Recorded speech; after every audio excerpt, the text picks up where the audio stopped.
आज मैं आशा की कहानी सुनाती हूँ। आशा अपने बेटे बंटी के साथ एक छोटे से घर में रहती है। आशा के पति का देहांत कई साल पहले ही हो चुका था। आशा अपने और बंटी का पेट पालने के लिए सिलाई का काम करती है। आशा को भगवान के ऊपर बहुत विश्वास होता है। वो हमेशा पूजा पाठ करती है, रोज मंदिर भी जाती है। उसके साथ बंटी भी मंदिर जाया करता था और भगवान के आगे हमेशा हाथ जोड़ता। एक दिन आशा की तबीयत अचानक बहुत ज़्यादा खराब हो गई। दवाइयों से भी कुछ फायदा नहीं हो रहा था। धीरे धीरे उसकी हालत और ज़्यादा बिगड़ती जा रही थी।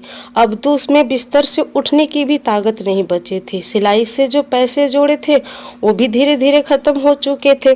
पर आशा की तबीयत बिल्कुल नहीं सुधर रही थी। आस पड़ोस के लोग आशा को देखने के लिए आते, उससे दिलासा देते कि चिंता मत करो, भगवान सब ठीक कर देंगे। एक दिन एक पड़ोस की दादी आशा से मिलने आई। आशा को देख के जाने लगी तो बड़बड़ाते जा रही थी कि पता नहीं बेचारी जिंदा बचेगी कि नहीं, अब तो भगवान ही इसे बचा सकते हैं। बंटी ये सब देख सुन रहा था। वो भागता हुआ उस मंदिर में पहुंचा जहां वो अपनी माँ के साथ जाया करता था। मंदिर में जाकर पुजारी जी से बोला, पुजारी जी, ये भगवान का घर है? भगवान यही रहते हैं ना? पुजारी जी बोले, हाँ बेटा, ये भगवान का घर है।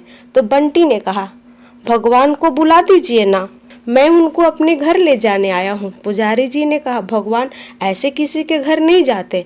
बंटी ने कहा, क्यों नहीं जाते? जब पड़ोस में किसी को कुछ जरूरत होती तो माँ भी तो उनके घर जाती हैं, और माँ से मिलने के लिए भी आंटी, दादी, चाची, दीदी आती हैं, तो भगवान क्यों नहीं जा सकते?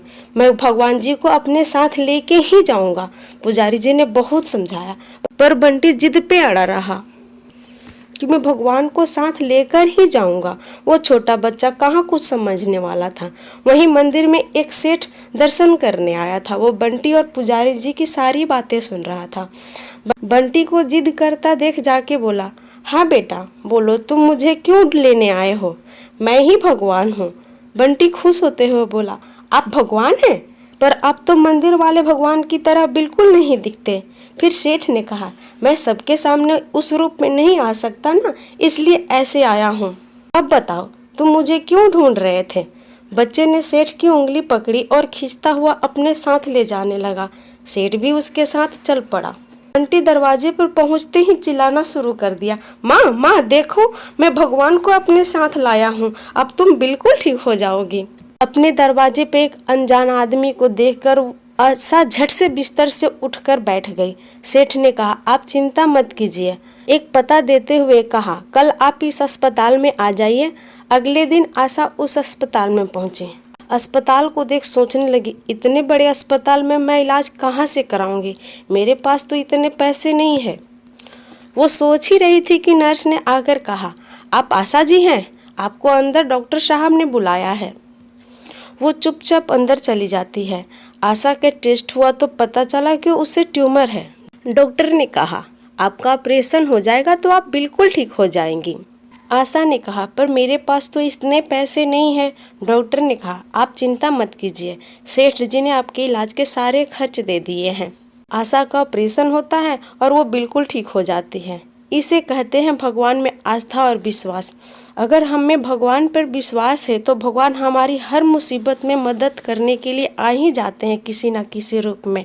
वो भले ही नहीं दिखाई देते, पर किसी न किसी जरिए वो हमारी मदद कर ही देते हैं।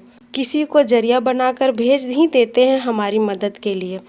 अगर आपको ये कहानी पसंद आई हो तो प्लीज़ मेरे चैनल को लाइक करें, सब्सक्राइब करें और शेयर करें, और बेल आइकन दबाना बिल्कुल ना भूलें। Thank you very much.